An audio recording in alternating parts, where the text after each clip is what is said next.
What is going on, everybody? Sixers down 52-55 to Boston. Game 7, halftime live. Joining me, my man Sean at Sean_Bernard1 at Pixel Media. What's up, Sean? Yeah, I don't know. Embarrassing half from James Harden and Joel Embiid. The other guy stepped up. I feel a similar way where the result I'm okay with, the process I'm not cool with how we got there.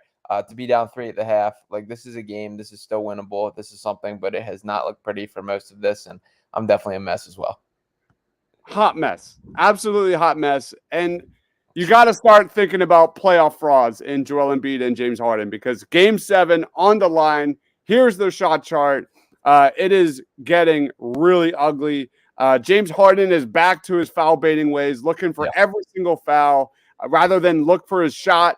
Joel Embiid has no legs, no lift. It's beyond obvious. The defense is absolutely there. It looks terrific. But, man, the Sixers, the turnovers, the dumb turnovers, it's killing me, man. Again, let's go into kind of what we've seen from James Harden and Joel Embiid. Joel Embiid is 4 of 12 from the field. James Harden is 2 of 8 from the field in the biggest game of the year.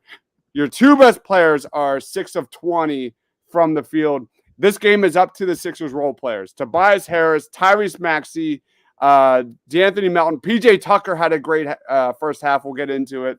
But that's what it is. If I'm Doc Rivers, you have to think about giving the ball to someone else. Tyrese freaking Maxey. Because if this is the game you're getting from James Harden, you saw this story before. I would move the ball to Tyrese Maxey. What do you think?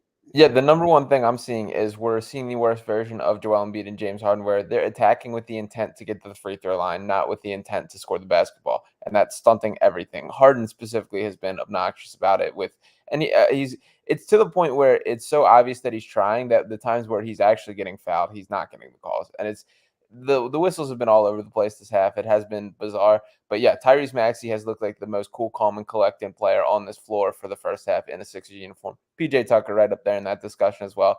Big minutes from him, big three-pointers from him, and doing it with the ripped-up jerseys about the best version of PJ Tucker that we can get. So shout out to him for stepping up. I love the way Tobias Harris has been pushing the pace. It looks like there's an intent to get out of transition. That's been a nice change. But yeah, Maxey has been the guy, and I would love to see his number called more. They got to find a way to generate offense. And as much as we're talking in circles, like at the end of the day, James Harden and Joel Embiid just have to be better. They just have to find a way to be more effective. Number one thing that has to happen right now is PJ Tucker better be in the ears of Joel Embiid and James Harden in that locker room from the jump. Number two, like you said, give the ball to Maxey in the second half. It's been feast or famine. James Harden, most bipolar player I have ever seen in my entire life. The playmaking has been solid, at least in one quarter. But for me, more DHOs, push the pace, get this Sixers team in transition. When they're not playing scared, when they're moving the basketball, that's when they look great. And that's what I would do because you can't rely on James Harden. That guy he just doesn't got it, man. As Bob says, the turnovers are killing us. James Harden was invisible in the second quarter. PJ Tucker, man. I don't know if he played at all in the second quarter. I'm not sure. I'm just reacting here. But he had 11 first quarter points. I believe he was 3 of 5 from 3-point range. But PJ Tucker, could he be the guy that pushes this team to the top? Because, like I said, it's got to be the Sixers role players.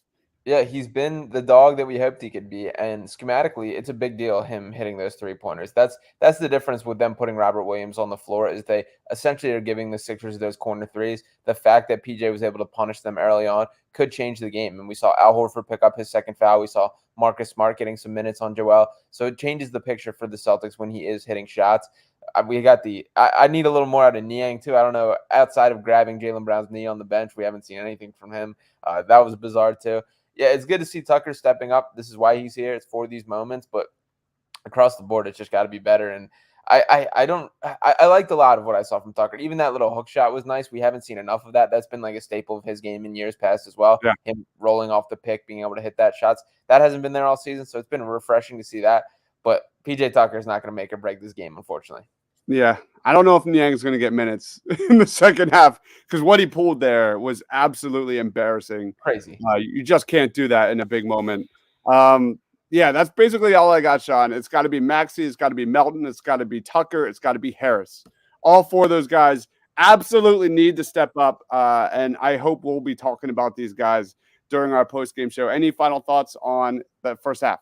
Yeah, I mean, this, I'll just look forward to the second half here. This is going to define so much. This is going to define the Joel Embiid playoff track record, the James Harden playoff track record. All these guys have their demons. They have their reputation that has kind of stuck to them as playoff losers.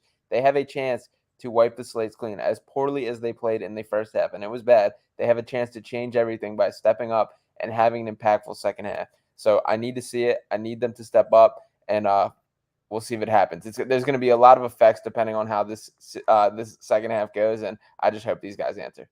Yeah, I'm biting my tongue right now because I don't want to get into the refereeing because it's made me flip tables already, and we're only through the first half. But like, there's so many soft calls that go Boston's way, and there are none that go our way. And I will get into that more on the post game show. Sean, where can we find you, man?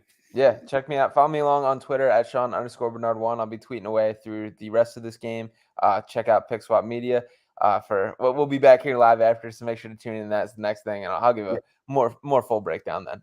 All right, guys. We will see you at post game when the clock hits 0.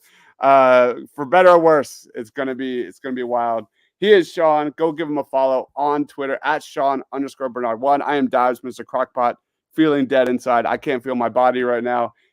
Stay awesome, guys. See you at postgame.